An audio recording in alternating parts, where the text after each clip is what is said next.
नमस्कार मित्रों।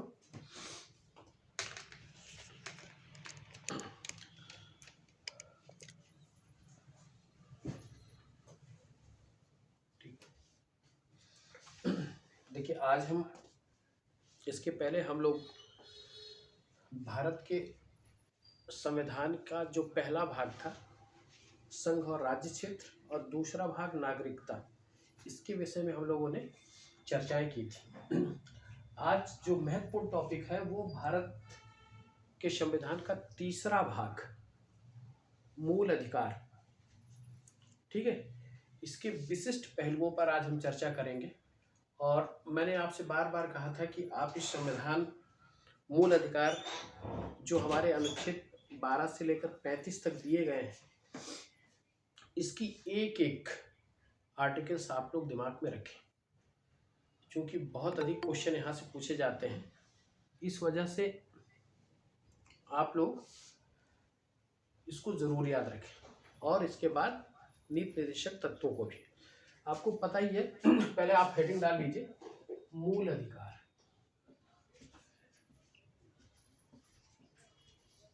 मूल भाग 3,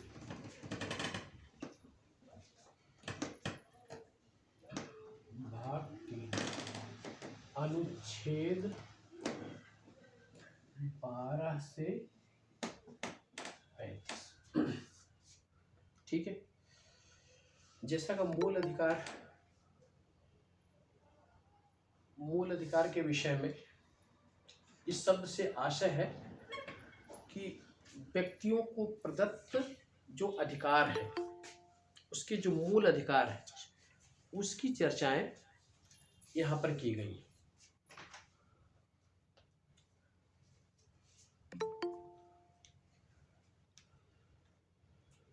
ठीक है। देखिए, मूल अधिकार के विषय में सबसे पहले पूरे वर्ल्ड में, पूरे विश्व में सबसे पहले जब इसकी चर्चा हुई थी तो वह चर्चा हुई थी 1215 ईस्वी। 1200 चर्चा कहाँ हुई थी? ब्रिटेन में, ठीक है। वहां का सम्राट का नाम था जॉन।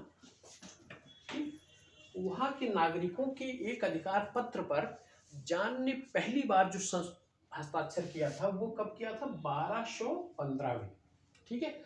और वहां के नागरिकों को ये कहा गया, यह ब्रिटेन की जनता का मैग्ना कार्टा है, अधिकार पत्र। कब हुआ? 1215 का काल जरा सोचिए। भारत में कुतुबुद्दीन इल्तुतमिश का काल था।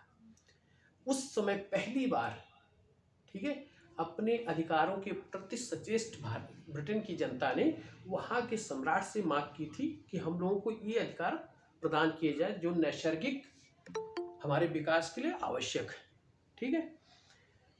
तो पहली बार इसका उल्लेख हमको यहीं से प्राप्त होता है। ब्रिटेन में 1215 में मूल अधिकार की चर्चा होती है, ठीक है।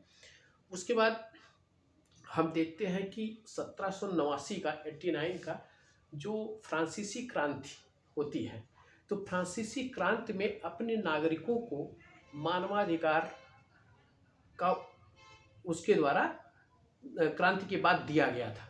मूल अधिकार, उसको मानवाधिकार प्रदान किया गया था।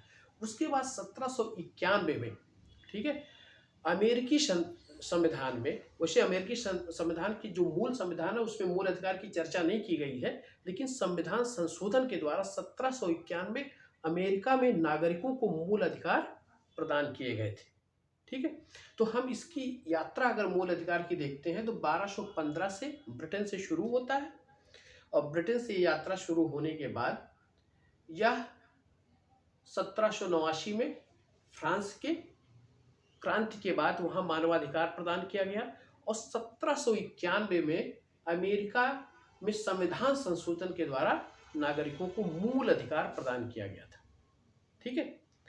भारत में जब इसकी चर्चा करते हैं तो एक 1895 में एक विधेयक मूल अधिकार से संबंधित पेश किया गया था, लेकिन पहली बार जो इसका उल्लेख प्राप्त होता है वो 1828 के नेहरू रिपोर्ट में, ठीक है। इसके पहले 1925 में एनी बेसेंट ने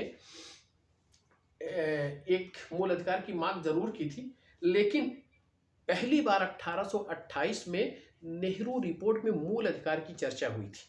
ठीक, तो हम भारत के संदर्भ पहले बाह्य देशों के संदर्भ में करते हैं। तो फ्रांस 1789 और अमेरिका 1791। ठीक, ये मूल अधिकार अपने नागरिकों को प्रदान किए थे। भारत के संदर्भ में अगर हम चर्चा करेंगे, इंडिया के संदर्भ में, तो इसका पहली बार एक विधेयक पेश हुआ था 1895 में, 95 में यह विधेयक। और उसके बाद 1925 में एनी बेसेंट ने एक बिल पेश किया था। उस बिल में मूल अधिकार की चर्चा की थी। इसके बाद 1928 में आपको बताया ही था नेहरू रिपोर्ट। जरा ये बताइए, नेहरू रिपोर्ट में इसका अध्यक्ष कौन था? आप कमेंट के द्वारा बताएं या अनम्यूट करके मुझे बताएं कि नेहरू रिपोर्ट किसके द्वारा पेश की गई थी।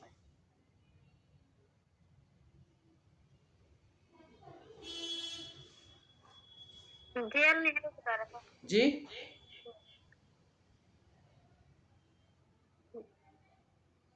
जी बताएं। JL नेहरू।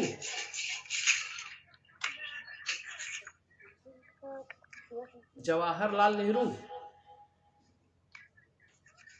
यही सर, मोतीलाल नेहरू। जवाहरलाल नहीं बेटा, मोतीलाल नेहरू। जब ब्रिटेन के में भारत सचिव वर्केन हेड ने भारतीयों को अपना संविधान बनाने की चुनौती दी थी, तो यह 1828 में नेहरू के द्वारा एक नेहरू मतलब समिति का गठन किया गया था, जिसके अध्यक्ष मोतीलाल नेहरू थे। इसको आप जवाहरलाल नेहरू मत लगाइएगा, तो मोतीलाल नेहरू इसके अध्यक्ष थे और मोतीलाल नेहरू के द्वारा ये रिपोर्ट पेश की गई थी। और इसी रिपोर्ट में पहली बार क्या, एक मतलब लिखित दस्तावेज कहाँ पे आया मौलिक अधिकार का? नेहरू रिपोर्ट में। उसके बाद 1930, ये बहुत महत्वपूर्ण अधिवेशन है 1930, और ये अधिवेशन आपका कराची का है। ठीक, इस अधिवेशन में कांग्रेस के मंच से, ठीक है, कांग्रेस के मंच से मूल अधिकार की चर्चा की गई थी। ठीक है, उसके बाद 1934 में ब्रिटिश सरकार ने इस मूल अधिकार की बात को खारिज कर दिया था, लेकिन मूल अधिकार उत्तरोत्तर इसकी मांग उठती रही। और जब भारत का संविधान सभा गठित हुआ और उस संविधान सभा में समितियां बनी, तो उस समितियों की चर्चा मैंने आपसे पहले की थी कि वह समिति कौन कौन सी थी। आपकी एक संघ समिति थी, प्रांतीय संविधान से संबंधित समिति थी, उसी समिति में, संविधान सभा की समिति में मूल अधिकार से संबंधित एक समिति बनाई गई थी। ठीक है, संविधान सभा में मूल अधिकार से संबंधित समिति। आप कोई बता सकता है कि इस समिति का अध्यक्ष किसको बनाया गया था? मूल अधिकार।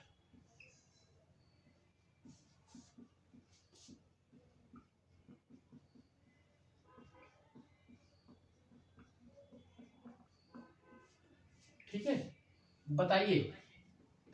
मैं इसके पहले इस बात का जिक्र किया हूं कि मूल अधिकार से संबंधित एक समिति बनाई गई और उसके अध्यक्ष कौन थे, बताएं।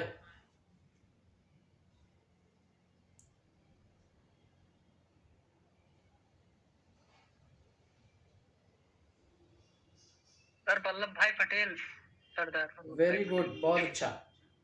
वल्लभ भाई पटेल को कौन कौन सी समितियों का अध्यक्ष बनाया गया था?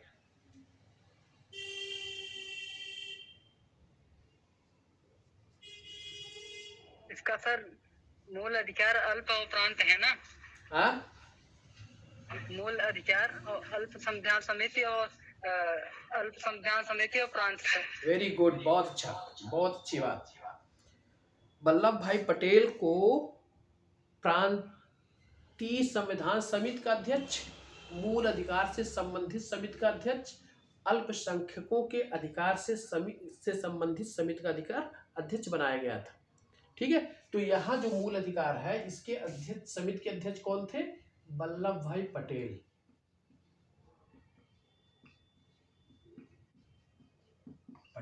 ठीक है, और एक बात और बता दूं आपको, जब वल्लभ भाई को मूल अधिकार और अल्पसंख्यकों से संबंधित अधिकार की समिति का अध्यक्ष बनाया गया तो इसकी एक उप समिति भी बनी थी।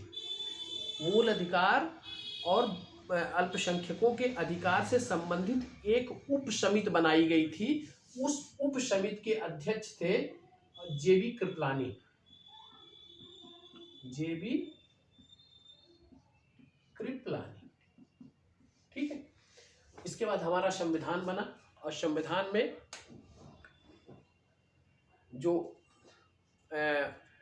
संविधान मेरा उस समय प्रवर्तित किया गया था उसमें भाग 3 में मूल अधिकार से संबंधित विषयों का उल्लेख है और वह आर्टिकल कहाँ से लेकर, आर्टिकल 12 से लेकर 35 तक।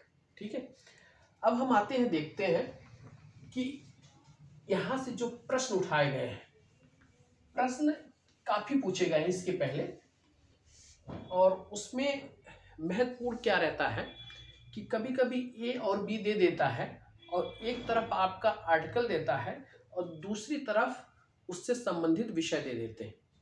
ठीक है, या कभी ऐसा पूछ सकता है कि यह किस आर्टिकल में, यह विषय किस आर्टिकल में है। ठीक है, तो काफी गूढ़ क्वेश्चन, काफी गहराई के क्वेश्चन मूल अधिकार से संबंधित पूछे गए हैं। ठीक है, हमारे संविधान में मूल अधिकार जो व्यक्ति को प्रदान किए गए हैं, पहली बात तो इसको समझ लें कि मूल अधिकार जो है वो राज्य के विरुद्ध व्यक्तियों को प्रदान किया जाने वाला अधिकार है। ठीक है, और कुछ अधिकार जो व्यक्तियों के विरुद्ध व्यक्तियों को प्रदान किया जाता है, यह भी इसमें है, केवल राज्य के विरुद्ध नहीं है।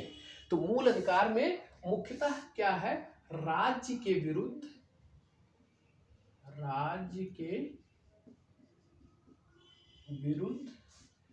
व्यक्तियों को प्रदान करने वाला अधिकार।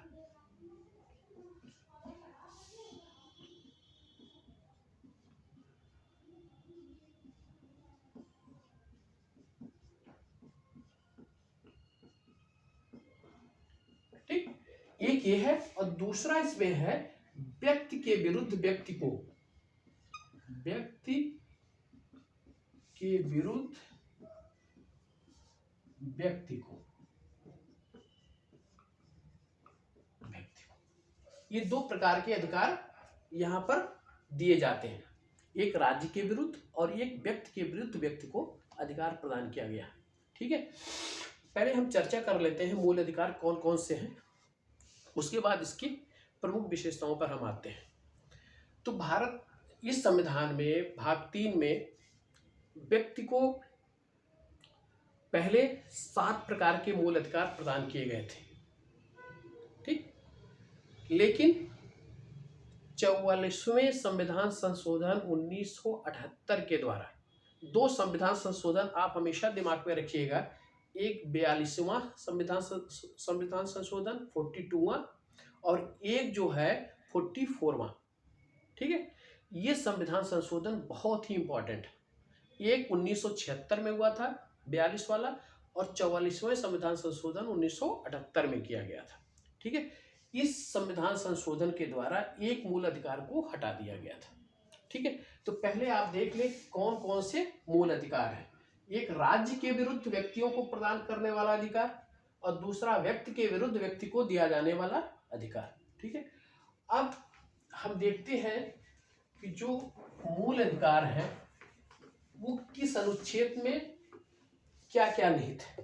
पहला एक है आपका समता का अधिकार, समता का अधिकार। ठीक है, यह आपके आर्टिकल 14 से लेकर 18 तक यह क्षमता का अधिकार है। देखिए मैंने आपको बताया कि मूल अधिकार से संबंधित जो आर्टिकल है वह आपके 12 से शुरू होता है 35 तक, ठीक है। लेकिन 12 में क्या किया गया है कि पहला राज्य को डिफाइन किया गया कि राज्य क्या है, ठीक है। पहला ये किया गया कि राज्य क्या है। 13 में क्या किया गया है कि वह मूल अधिकार के पहले जो विधि प्रवर्तित थी, यानी कि जिस समय मूल अधिकार लागू हुआ उसके पहले जो विधि प्रवर्तित थी वो विधियां मूल अधिकार के पहले वो लागू रहेंगी, लेकिन मूल अधिकार के लागू होने के बाद वह विधियां अगर मूल अधिकार से असंगत होगी तो वह समाप्त हो जाएंगी, शून्य हो जाएंगी।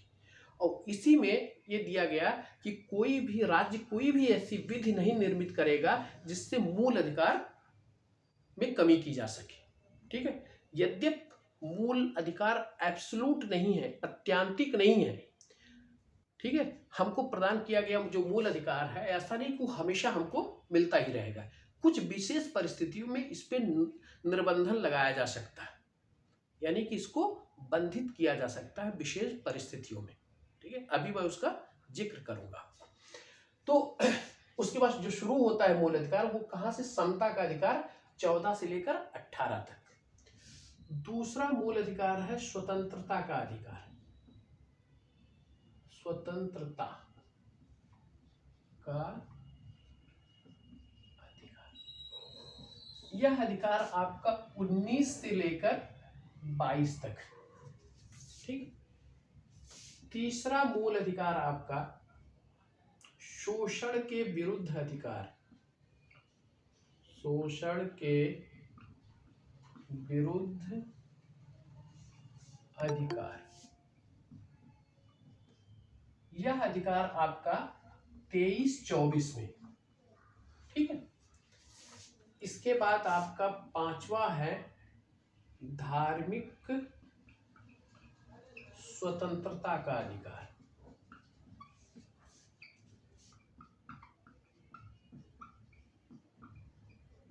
यह अधिकार आपका 25 से लेकर 28 तक है, ठीक है। और उसके बाद पांचवा आपका शिक्षा और संस्कृत संबंधी अधिकार एवं संस्कृत संबंधी अधिकार।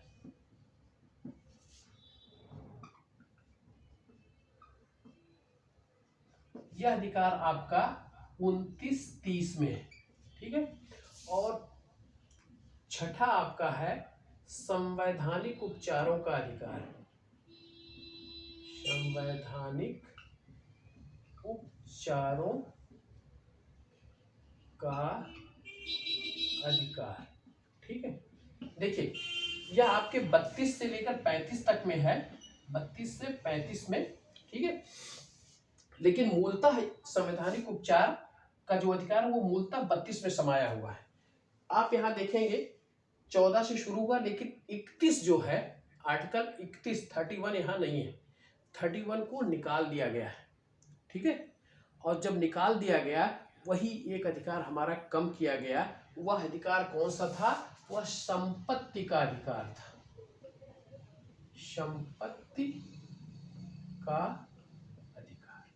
संपत्ति का अधिकार हमारे मूल अधिकार में दो जगह शामिल थे, एक आपका 19 जो है 1-4, ठीक है। और दूसरा 31 में 19-1-4 और दूसरा क्या है 31।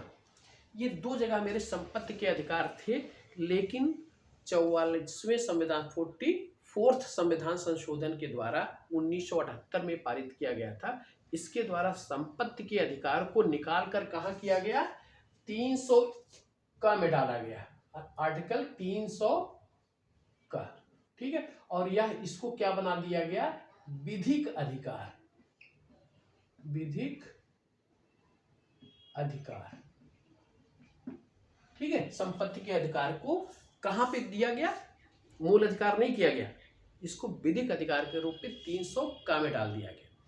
इतनी बार ये क्वेश्चन पूछा गया है कि संपत्ति के अधिकार को कहाँ पे प्रतिस्थापित किया गया, संपत्ति के अधिकार को मूल अधिकार से हटाकर किस प्रकार का अधिकार बनाया गया। तो एकदम दिमाग में आप नोट कर लीजिएगा कि संपत्ति का अधिकार हमारे मूल अधिकार में 2 जगह शामिल था, एक 19(1) का 4 उसमें था और दूसरी जगह वो 31(31) में था। तो ऐसी स्थिति में सर जी बताएं। सर कौन से संशोधन में इसमें कर दिया गया 300 का में? 44th okay sir. 44वें संविधान संशोधन 1978 लिख लीजिएगा, 1978 सॉरी हाँ 78 और 44वें संविधान संशोधन में 300 का में कर दिया गया। ठीक है, ये आपके अब मूल अधिकार कितने हो गए आपके 6 हो गए। ठीक है, अब देखिए कुछ अधिकार ऐसे हैं कि जो व्यक्ति के विरुद्ध व्यक्ति को प्रदान किए गए। सभी अधिकार तो इसमें ऐसा है कि राज्य के विरुद्ध व्यक्तियों को दिया गया है, लेकिन कुछ अधिकार ऐसे हैं जो व्यक्ति के विरुद्ध व्यक्तियों को भी दिया गया है। ठीक, इसके साथ साथ कुछ मूल अधिकार ऐसे हैं जो नागरिकों को सिर्फ दिए गए हैं, सभी व्यक्तियों को नहीं। तो आप इस आर्टिकल को जरूर दिमाग में रखिएगा कि कौन कौन से अधिकार ऐसे हैं जो व्यक्ति के विरुद्ध व्यक्तियों को दिए गए हैं और कौन से अधिकार ऐसे हैं जो सिर्फ नागरिकों को प्रदान किए गए हैं। ठीक है, आप इसको नोट कर लें और फिर उसके बाद हम आगे बढ़ते हैं।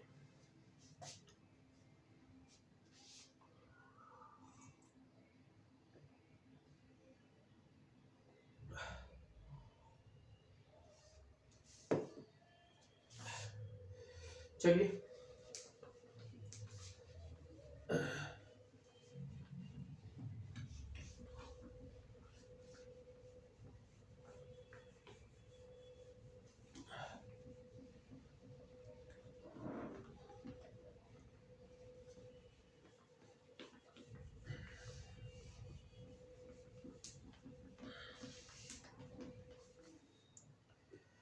देखिए, हम एक आर्टिकल पे चर्चा करेंगे, आर्टिकल 12। ठीक है, आर्टिकल 12 में इसकी परिभाषा दी गई है और उसमें राज्य की परिभाषा है कि राज्य स्टेट क्या है। ठीक है, राज्य को डिफाइन किया गया है। देखिए, मूल अधिकार ऐसे ऐसे हैं कि अगर हम एक एक आर्टिकल पर को विश्लेषित करें ना तो 1-1 घंटे समय लगेंगे कम से कम। ठीक है, तो अभी ऐसे समय हमारे पास नहीं है, हम लोग इसकी चर्चा फिर कर लेंगे, वरना एक एक आर्टिकल के सबसेट जो मिले हैं, आर्टिकल जैसे 13 का 1 2 3, 15 का 1 2 3 ऐसे करके उस पर काफ़ी चर्चाएं होंगी, बहुत सी बातें निकलेगी। लेकिन अब चूंकि उतनी गहराई में अभी जाने की ज़रूरत हमको नहीं है, हमको तो टारगेट है कि RO किस तरीके से मेरा क्वालिफाई हो। ठीक है, उसके लिए हम कोशिश कर रहे हैं कि आपको इतना दिया जाए कि जिससे आप कहीं भ्रमित ना हो। ठीक है, वरना चर्चाएं तो इस पर फंडामेंटल राइट पे बहुत होगी और आपको पता होगा कि सर्वोच्च न्यायालय में इस पर काफ़ी बहस हुई है। ठीक है, और उसके वाद निकल के आते हैं। ठीक है, कि मूल अधिकार में संशोधन हो सकता है कि नहीं हो सकता, कैसे हो सकता है, क्या, जिसमें कई चीज़ें हैं, तो हम अभी उस पर चर्चा नहीं करेंगे। पहली बात तो आप इतना जानिए कि स्टेट की परिभाषा दी गई है अनुच्छेद 12 में। स्टेट किसको कहा गया है, जैसे कि आपका स्टेट के अंतर्गत क्या कौन कौन से व्यक्ति आते हैं, जैसे एक भारत, ठीक, और उसकी जो है जो विधानमंडल है, विधानमंडल कौन कौन से हैं, राज्यसभा, लोकसभा। ठीक है, तो लोकसभा या इसको कह सकते हैं भारत और उसका विधानमंडल। विधानमंडल का मतलब है विधान बनाने वाला। इसी तरीके से राज्य यानी कि प्रांत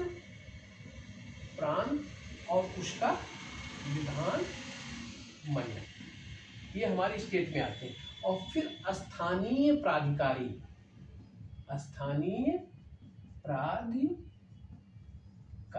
स्थानीय प्राधिकारी में जो नगर निकाय से संबंधित लेकर और उन सभी को शामिल किया जाता है जिसके द्वारा नियम, उपनियम, विनियम आदि आदेश जारी किए जाते हैं, वो स्थानीय प्राधिकारी या स्टेट के अंतर्गत आते हैं। ठीक है, तो इस तरीके से स्टेट में 3 माना गया है कि इनके द्वारा आदेश, नियम, विनियम, उपनियम आदि जारी किए जाएंगे। और उसमें कौन सा है? भारत, उसका विधानमंडल, प्रांत, उसका विधानमंडल, और स्थानीय प्राधिकारी। इस स्थानीय प्राधिकारी में डिटेल्स काफ़ी है, लेकिन बस इतना ही जानते रहिए कि स्थानीय प्राधिकारियों के द्वारा जो आदेश, नियम आदि जारी किए जाएंगे वो किस में शामिल किए जाएंगे? राज्य में शामिल किए जाएंगे। ठीक है, क्योंकि राज्य यहाँ पर एक पार्टी है राज्य, और एक दूसरी पार्टी क्या है? व्यक्ति है, और राज्य और व्यक्ति के बीच में रस्साकसी मूल अधिकार में है। ठीक है, अब देखते हैं अनुच्छेद 13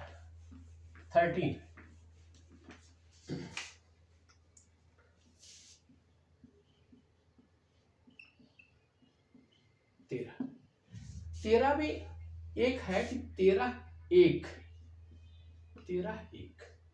ठीक है, देखिए मूल अधिकार भूतलक्षी नहीं है। भूतलक्षी का मतलब ये होता है कि जब ये प्रवर्तन में आए हैं, जब ये हमारे समय मतलब संविधान में अपनी जगह बनाए हैं, उसके पहले क्या प्रचलित थी, कौन सी विधियां प्रचलित थी, उससे मूल अधिकार से कोई लेना देना नहीं है। ठीक है, उसके पूर्व जो है विधियां जो प्रचलित थी वो अपना काम करेंगी, लेकिन मूल अधिकार के प्रवर्तन में आने के बाद पूर्व की वो विधियां जो मूल अधिकार को न्यून करती हैं या उससे असंगत होती हैं, मेल नहीं खाती, वह उस सीमा तक शून्य मानी जाएंगी। ठीक है, जैसे मान लीजिए एक उदाहरण मैं आपको दूं कि 26 जनवरी 1950 को संविधान लागू हुआ। 26 जनवरी 1950 के पूर्व जो विधियां प्रचलित थी, ठीक है, वो भले ही मूल अधिकार का उल्लंघन कर रही हों, ठीक है, लेकिन वो असंगत नहीं होंगी।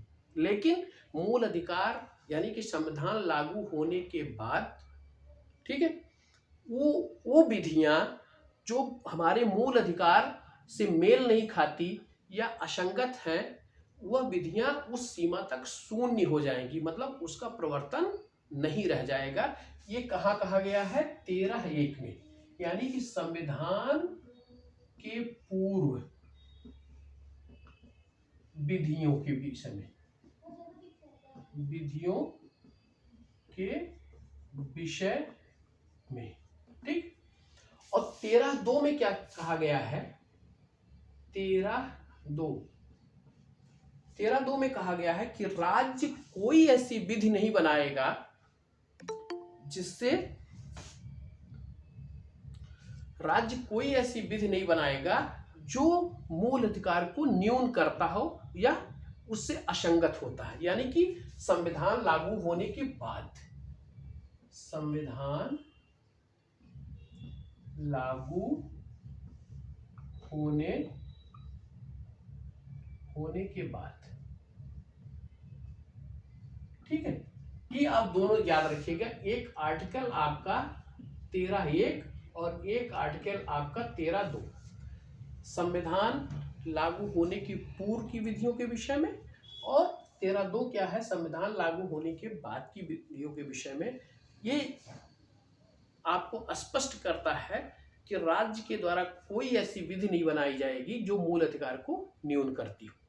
ठीक है, वह उस सीमा तक शून्य होगी जिस सीमा तक वह मूल अधिकार का हनन करती है या उसको न्यून करती है। ठीक है, इसके बाद हम आते हैं आर्टिकल 14। आर्टिकल 14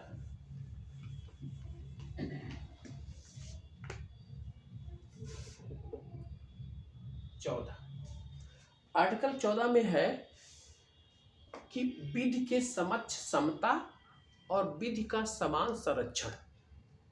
दो बातें ध्यान रखिएगा। इसमें क्या है? विधि मतलब क्या है? लॉ। विधि के समक्ष समता, ठीक। और दूसरा क्या है? विधि का समान संरक्षण। विधि का समान संरक्षण। ठीक है, ये दो बातें आर्टिकल 14 में आपको मिलेंगी। पहले में क्या मिला, 12 में स्टेट, दूसरे में क्या हुआ 13(1) 13(2) में क्या मिला आपको, संविधान लागू होने की पूर्व की विधियां और संविधान लागू होने के बाद की विधियां जो मूल अधिकार से असंगत होगी वह उस सीमा तक शून्य मानी जाएगी। ये हुआ। यहाँ क्या है, विधि के समक्ष समता और विधि का समान संरक्षण। 14 अब यहीं से शुरू हुआ क्या, समता का अधिकार। यहाँ क्या हुआ, पहला शुरू होता है समता का अधिकार। ठीक, ये पहला मूल अधिकार है। उसमें अनुच्छेद 14 में क्या है, देखिए विधि के समक्ष समता जो लिया गया है, ये शब्दावली ग्रहण की है ब्रिटेन के संविधान से, ब्रिटेन से लिया गया है। ठीक, संविधान क्या ब्रिटेन से है, ब्रिटेन में तो कोई लिखित संविधान नहीं है। और विधि का समान संरक्षण जो है वो अमेरिका से लिया गया है, अमेरिका से। विधि के समक्ष समता का मतलब होता है कि विधि से बड़ा कोई पद नहीं है। ठीक है, इसके लिए सभी लोग समान हैं। ऐसा नहीं कि आप जो है किसी पद को धारित करते हो तो आप आम नागरिक से अलग होंगे। यानी कि विधि जो है सबके समक्ष समता यानी कि समान भाव रखता है, इससे बड़ा कोई नहीं है। और विधि का समान संरक्षण का मतलब वह है कि विधि द्वारा प्रत्येक व्यक्ति को समान रूप से संरक्षण प्रदान करना। ठीक है, ये दोनों शब्दावलियों को ध्यान में रखिएगा। और ये शब्दावली कहाँ से लाए गए हैं, पहला ब्रिटेन से और दूसरा अमेरिका से। ठीक है, ये आपका समता के अधिकार का पहला अनुच्छेद है, अनुच्छेद 14। ठीक, उसके बाद अनुच्छेद 15 में आते हैं। 15 और 16 करीब करीब एक जैसा है। पहला देखिए अनुच्छेद 15। ठीक, अनुच्छेद 15 के कई पार्ट हैं, 15(1), 15(2), 15(3), 15(4), 15(5). ठीक, इस में क्या कहा गया है कि धर्म, मूलवंश, जाति, जन्म स्थान तथा लिंग आदि के लिंग के आधार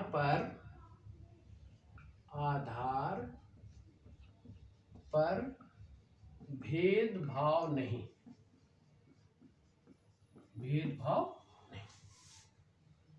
ठीक है, ये आर्टिकल 15 में लिखा गया है। अब इसके जो है सब आर्टिकल्स 15(1), 15(2), 15(3), 15(4), 15(5). ठीक है, इसमें जैसे 15(2) में क्या कहा गया है, मुख्य जो है कि इस आधार, अच्छा एक चीज यहां मैं और समझा दूं आपको कि यहाँ क्या है, धर्म, मूलवंश, जाति, जन्म स्थान, लिंग। ठीक है, इतनी चीजें हैं।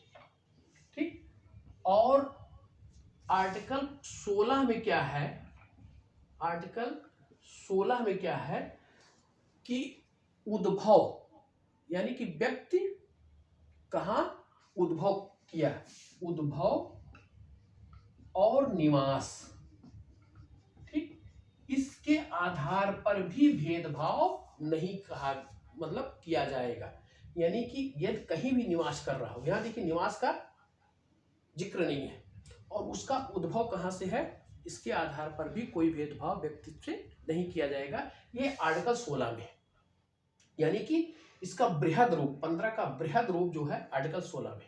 ठीक, 15 में क्या कहा गया है, 15 में उल्लेख है जैसे कि हम सार्वजनिक स्थान पर जाते हैं, होटल में, रेस्तरां में, पार्कों में, ठीक है, या मनोरंजन कोई स्थल है वहां हम जाते हैं, या मंदिर है, वहां पर हमें किसी भी प्रकार से मेरे किस आधार पर, धर्म, मूलवंश, जाति, जन्म स्थान, लिंग के आधार पर कोई भेद नहीं होगा। ठीक है, 15(2) में कहा गया है। जैसे सार्वजनिक उपक्रम कोई भी है, ठीक है, जैसे हम बस की सवारी करते हैं, ट्रेन में बैठते हैं, ठीक है, तो इस आधार पर हमको कोई भेदभाव नहीं किया जाएगा। हम सार्वजनिक कुओं से पानी ग्रहण करते हैं, नदी में नहाते हैं, कहीं कुछ करते हैं, तो इस आधार पर हमसे कोई भेदभाव व्यक्त का नहीं होगा। यह 15(2) में है। 15(3) में क्या है कि महिलाओं और बालकों को जो है विशेष संरक्षण देने की बात 15(3) में कही गई है, ठीक है। और उसमें क्या कहा गया है, 15(4) में क्या कहा गया है कि शिक्षण संस्थाओं में, ठीक है, शिक्षण संस्थाओं में इन लोगों को, पिछड़े वर्गों को, जनजातियों को, अनुसूचित जाति को, अनुसूचित जनजाति को, पिछड़े वर्ग को विशेष संरक्षण प्रदान करने की बात कही गई है, ठीक है। ये विशेष उपबंध किया गया है इसके लिए। और 15(5) में क्या कहा गया है कि निजी शिक्षण संस्थाओं में भी पिछड़े वर्गों को, अनुसूचित जातियों को, अनुसूचित जनजातियों को विशेष मतलब आरक्षण प्रदान किया जाएगा। ये किसमें कहा गया, 15(5) में। 15(4) में क्या है कि सार्वजनिक जो उपक्रम है, ठीक है, मतलब सार्वजनिक शिक्षण संस्थान है उसमें, और 15(5) में क्या है, निजी शिक्षण संस्थानों में भी इनके लिए विशेष आरक्षण की यानी आरक्षण की व्यवस्था की जाएगी। यह 15(5) में है। तो कुल मिला के आप इतना ध्यान रखिएगा कि धर्म, मूलवंश, जाति, जन्म स्थान और लिंग के आधार पर भेदभाव का निषेध आर्टिकल 15 में किया गया है, ठीक है। इसके बाद हम आते हैं आर्टिकल 16।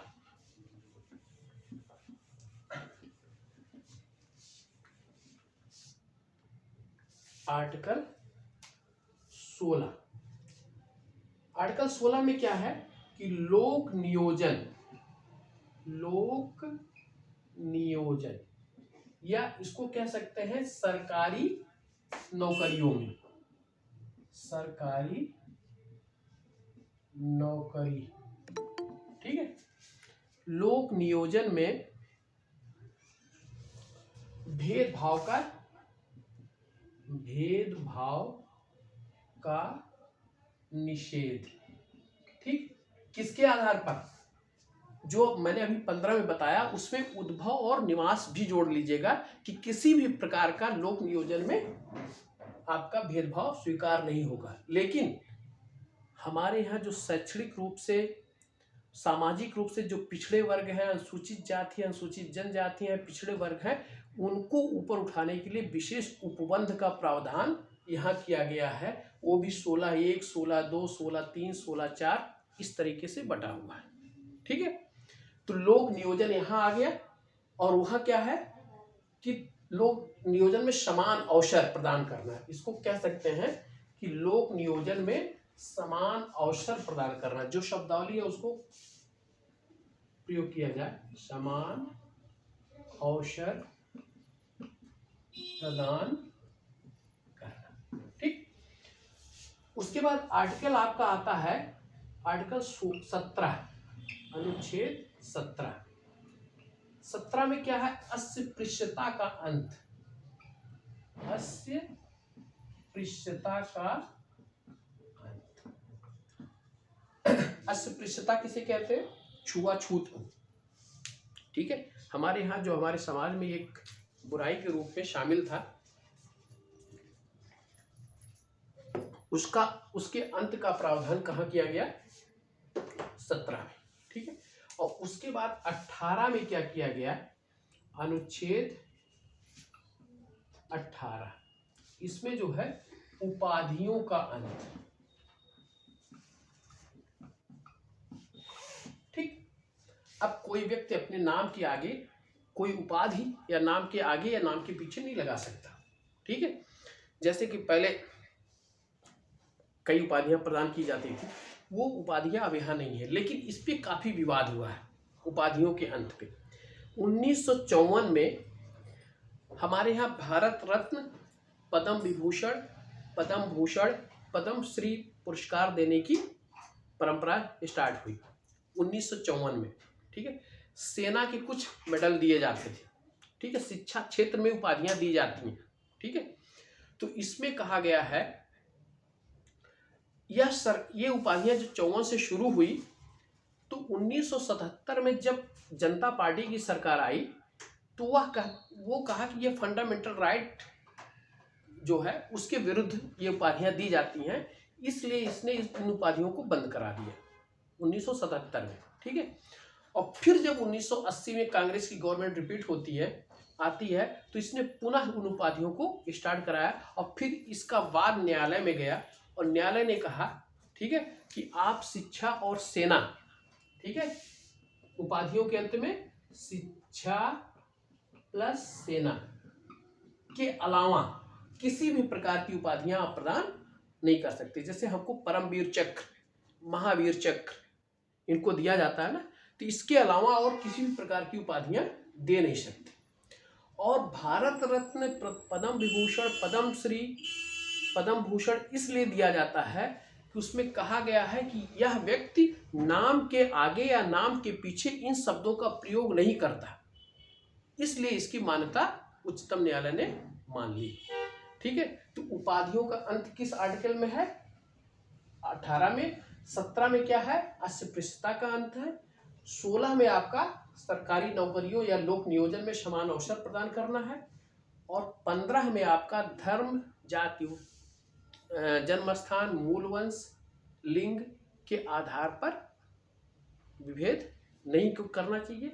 और 14 में क्या था?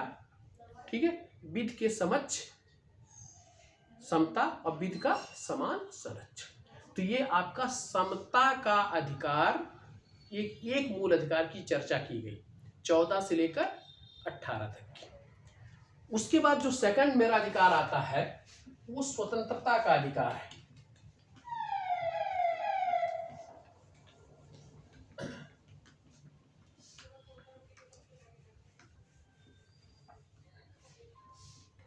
सेकंड अधिकार आपका स्वतंत्रता का अधिकार है।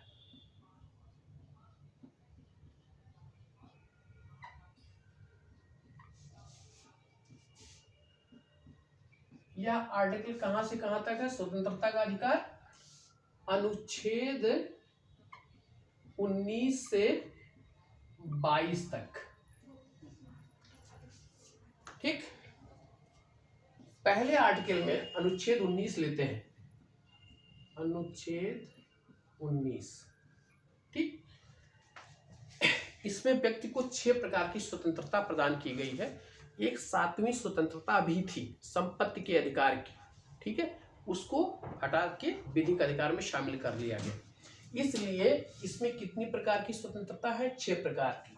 कहा जाता है वाक, पहला देखिए इसको जो है 19(1), 19(1), 19(2), 19(3), 19(4), 19(5), 19(6). 19(1) में क्या है? वाक, ठीक, तथा अभिव्यक्ति की स्वतंत्रता, अभिव्यक्ति की स्वतंत्रता, यानी कि हमें बोलने और अपने मत को प्रकट करने का अधिकार मेरा मूल अधिकार है। ठीक है, लेकिन कहा जाता है कि यह मूल अधिकार ऐसा नहीं है कि अत्यांतिक है, एब्सोल्यूट है, हम किसी को कुछ भी बोल दें। ठीक है, इसलिए इस पे बंधन लगाए जाते हैं। तो यह पहला है 19(1) वाक और अभिव्यक्ति की स्वतंत्रता। 19(2) में क्या है आपका? शांति और निरायुध, यानी कि आपके पास कोई आयुध ना हो, यानी कोई वेपन्स ना हो, कोई हथियार ना हो, इसको लेकर सम्मेलन करने की स्वतंत्रता। दूसरा क्या है? शांति तथा निरायुध,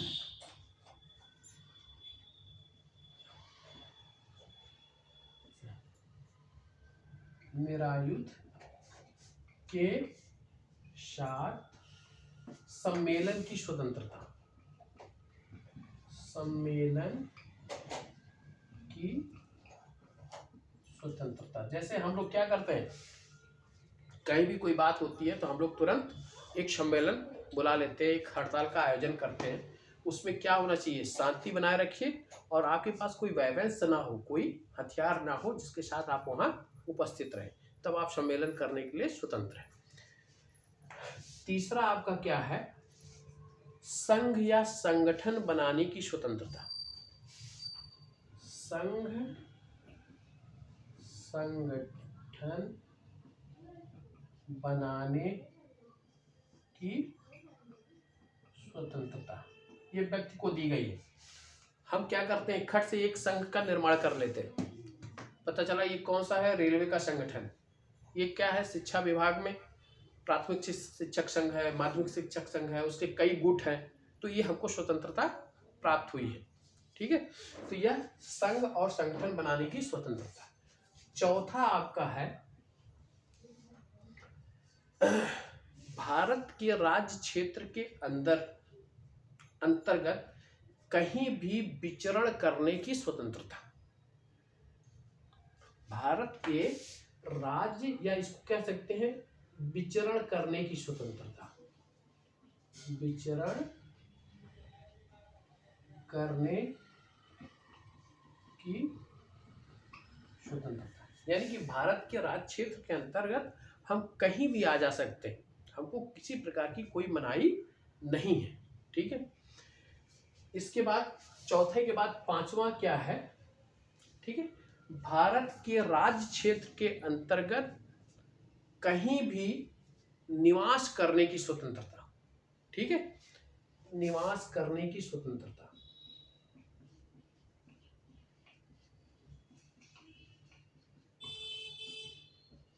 निवास करने में क्या है, पता चला कि हम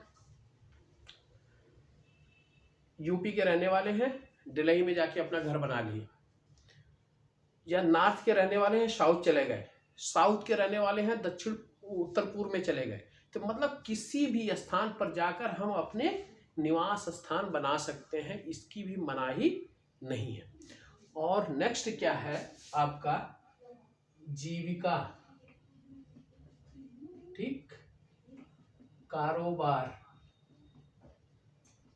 वृत्ति, इसको वृत्ति भी कहते हैं, आदि करने की, व्यापार वृत्ति, ठीक, करने की स्वतंत्रता। यानी कि हम कोई भी काम कर सकते हैं, कोई भी व्यापार कर सकते हैं, इस पे भी हमको किसी प्रकार की राज्य की तरफ से रुकावट नहीं आती।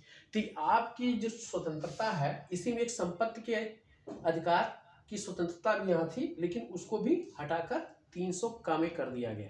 यानी कि 19 के बाद 6 के बाद जो 7वां था वो, और उसके बाद आपका आर्टिकल 31 से यह संपत्ति का अधिकार कहाँ चला गया, 300 कामे चला गया, विधि का अधिकार बन गया। तो अब कभी बात आए इसी वाक की स्वतंत्रता में, मेरी अभिव्यक्ति की स्वतंत्रता, या आपके जो विदेश में घूमने की स्वतंत्रता, ठीक है, और जैसे कि प्रेस की स्वतंत्रता, इस सारी स्वतंत्रता आपकी इसी में निहित है, पूरे इसमें।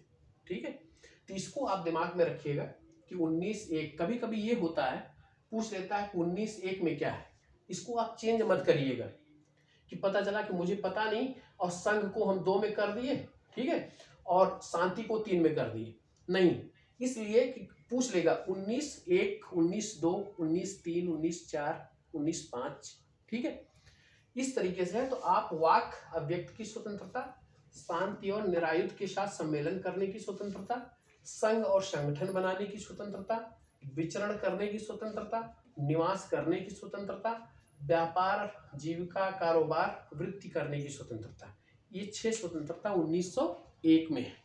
ठीक है, 1900 में आपको अनुच्छेद 19 में है। उसके बाद आपका स्वतंत्रता के अधिकार के तहत जो दूसरा स्वतंत्रता है,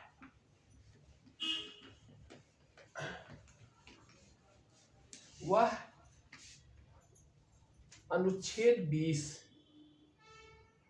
अनुच्छेद 20, ठीक है। इसमें है कि दोष सिद्ध के संबंध में संरक्षण, दोष सिद्ध के संबंध में संरक्षण। ठीक, जैसे कि संरक्षण जो प्रदान किया गया है, इसमें कहा गया है कि किसी भी व्यक्ति को, इसके 3 पार्ट हैं। एक कार्येतर विधियों के संबंध में संरक्षण है, ठीक है, और एक दोहरे दंड देने की व्यवस्था में संरक्षण है, ठीक है, और एक जो है इसमें कहा गया है, पहले आप इसको 20(1) को देख लीजिएगा।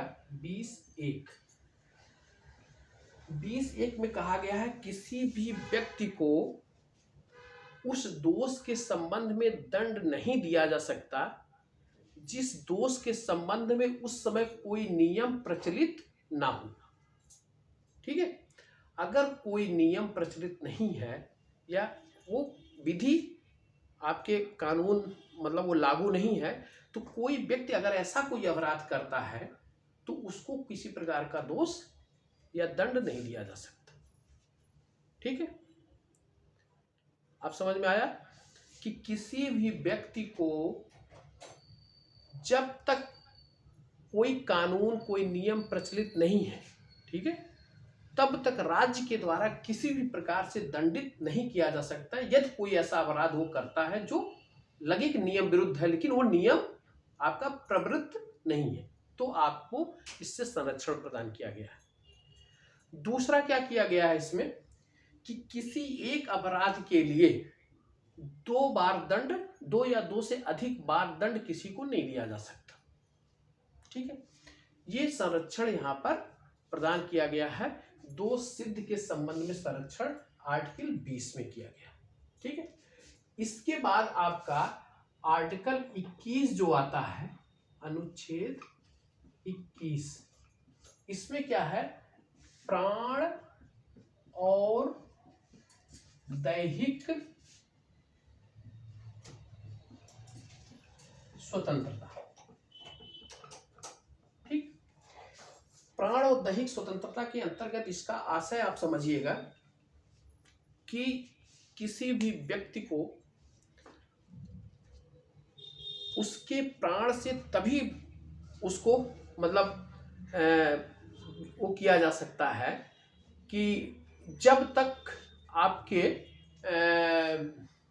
क्या कहते हैं, अच्छा 1 मिनट के लिए थोड़ा सा मैं यहाँ रुकूंगा।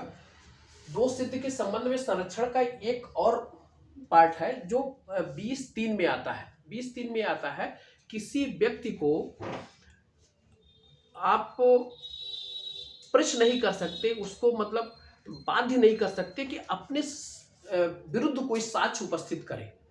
ठीक है, यदि मैंने कोई अपराध किया है तो राज्य के द्वारा यह फोर्स नहीं किया जा सकता है कि उसके विरुद्ध मुझे साक्ष्य देना पड़े। तो 20 में 3 चीजें हैं। पहला क्या है कि अगर कोई विधि उस समय लागू नहीं है और ऐसा कोई अपराध हो जाता है तो उस व्यक्ति को कोई दंड नहीं मिलेगा। दूसरा इसमें है 22(2) में कहा गया है कि दोहरे दंड का प्रावधान नहीं होगा, यानी कि एक प्रकार के सजा मतलब दोष के लिए 2 बार या 2 से अधिक बार सजा नहीं दी जा सकती। और तीसरे में कहा गया है कि कोई व्यक्ति को आप फोर्स नहीं कर सकते कि वह अपने विरुद्ध साक्ष्य प्रस्तुत करे। ठीक है, यह 20(1), 20(2) और 20(3) में है। ठीक है, और प्राण और दैहिक स्वतंत्रता के बारे में कहा गया है कि किसी भी व्यक्ति को प्राण से तभी तक तब आप उसको मतलब उसको दंड दे सकते हैं कि जब वह उस नियम के तहत, अगर वो नियम है, अगर वो विधि है, ठीक है, तभी वो विधि के द्वारा ही उसको प्राण से वंचित किया जा सकता है, वरना आपको प्राण से वंचित नहीं किया जा सकता। यह आपका 21 में है। ठीक है, और अनुच्छेद 22 में क्या कहा गया है, जो आपकी स्वतंत्रता का अधिकार है, अनुच्छेद 22 में कहा गया है गिरफ्तारी। ठीक है, गिरफ्तारी या निरोध। के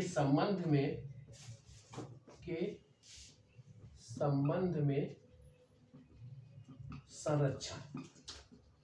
ठीक, यानी कि जब किसी व्यक्ति को गिरफ्तार किया जाता है तब उसको ये बताना पड़ता है कि हमें किस कारण से हमको गिरफ्तार किया गया है।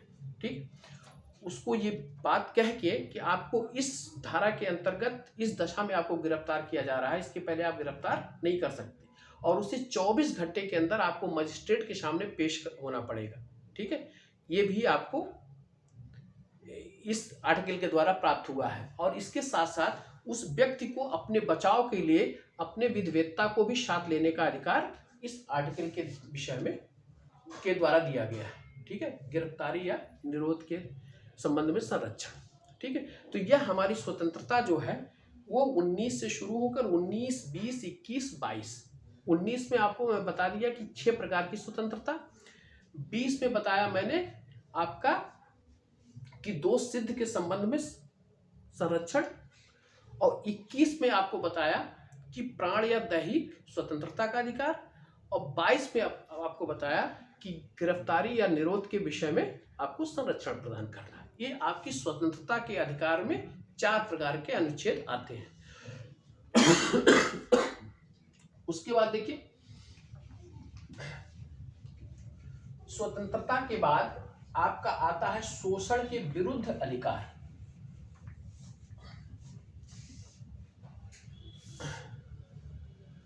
शोषण के विरुद्ध अधिकार, इसमें आपके 2 आर्टिकल हैं, 2 अनुच्छेद इसमें। एक आपका आर्टिकल 23। ठीक, इस आर्टिकल में कहा गया है कि मानव के दुर्व्यापार और बलात् श्रम के विरुद्ध उसको अधिकार प्रदान किया गया है। क्या कहा गया है? मानव के दुर्व्यापार तथा बलपूर्वक जो श्रम कराया जाता है, बलात् श्रम के विरुद्ध अधिकार। ठीक, और आर्टिकल 24 में कहा गया है, अनुच्छेद 24 में कहा गया है कि बच्चों को कारखानों, ठीक, या खानों में, ठीक है, कार्य करने के विरुद्ध संरक्षण।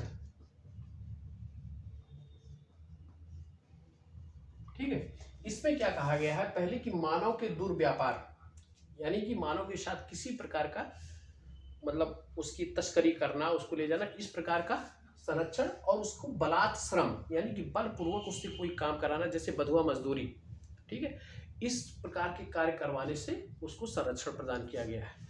और आपके आर्टिकल 29 में क्या कहा गया है, सॉरी 24 में क्या कहा गया? बच्चों यानी कि 14 वर्ष से कम बच्चे, 14 वर्ष से की आयु से कम जो बच्चे हैं उनको जो है कारखानों में या खानों या किसी ऐसी जगह पर आप कार्य नहीं करवा सकते।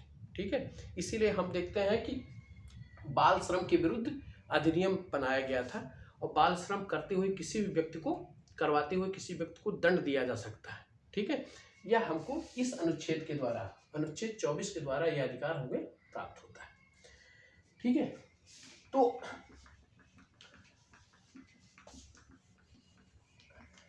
अब 2 मूलतः और मूल अधिकार आपके शेष है, 2 क्या 3 है। एक आपका धार्मिक स्वतंत्रता का अधिकार, दूसरा शिक्षा और संस्कृति का अधिकार, और चौथा आपका संवैधानिक उपचारों का अधिकार। अभी 3 अधिकारों पे हम लोगों ने चर्चा की, पहला समता का, दूसरा स्वतंत्रता का, तीसरा आपका शोषण के विरुद्ध अधिकार। अब 3 अधिकार और रह गए, और पहला जो धार्मिक स्वतंत्रता का अधिकार है वो आर्टिकल 25 से लेकर आर्टिकल 28 तक है। ठीक है, और शिक्षा और संस्कृति संबंधी जो अधिकार है वो 29, 30 में है, और संवैधानिक उपचारों का अधिकार 32 में है। अब यहाँ मैं एक जिक्र करना चाहता हूं कि जो अधिकार सिर्फ नागरिकों को प्राप्त है, ठीक, वो अधिकार, वो आर्टिकल कौन कौन से हैं? 15, 16, 19, 29 और 30। आप लोग उसको नोट कर लीजिएगा। सिर्फ नागरिकों को प्राप्त, अभी मैं उसकी चर्चा आज तो नहीं करेंगे क्योंकि उसमें काफी समय लगेगा, तो 3 अधिकार मैं कल बात करूंगा, ठीक है। लेकिन आप इसको नोट कर लीजिएगा कि नागरिकों को प्राप्त होने वाले सिर्फ अधिकार, वैसे तो सारे व्यक्तियों को मूल अधिकार दिया गया है, वो भले ही भारत का नागरिक हो या ना हो, लेकिन जो सिर्फ नागरिकों को प्रदान किया जाने वाला अधिकार कौन कौन सा है? 15, 16, 19, 29 और 30, ठीक है। दूसरा आपका व्यक्तियों के विरुद्ध व्यक्तियों को प्रदान किए जाने वाला अधिकार जो है वह आपका 15(2), ठीक है, 17, 15(2) और 17 मतलब अस्पृश्यता, मतलब छुआछूत किसके द्वारा? सरकार के द्वारा भी निरुद्ध है, और इसके साथ साथ व्यक्ति के विरुद्ध भी आप छुआछूत नहीं कर सकते, इसको लागू नहीं कर सकते। और उसके बाद शोषण का विरुद्ध अधिकार 23 और 24, ठीक है, उसमें व्यक्ति ही व्यक्ति का शोषण कर रहा है, व्यक्ति बालकों का शोषण कर रहा है, ठीक है। तो ये दोनों अधिकार व्यक्ति के विरुद्ध अधिकार है। और शेष अधिकार जो है सभी व्यक्तियों को प्रदान किया गया है, चाहे वो भारत का नागरिक हो या ना हो, ठीक है। आज इस लेक्चर को यही समाप्त करेंगे, और 3 अधिकार आप लोग दिमाग में रखिएगा, इसको कंठस्थ कर डालिए। यहाँ से मुझे लग रहा है कि पूछ लेगा कि किस आर्टिकल में कौन सा अधिकार दिया गया है, तो ऐसे क्वेश्चन बन सकते हैं, तो आप कोशिश करिए कि क्वेश्चन आपकी गलत ना हो, ठीक है। तो ठीक है, फिर आज इस लेक्चर को समाप्त करते हैं।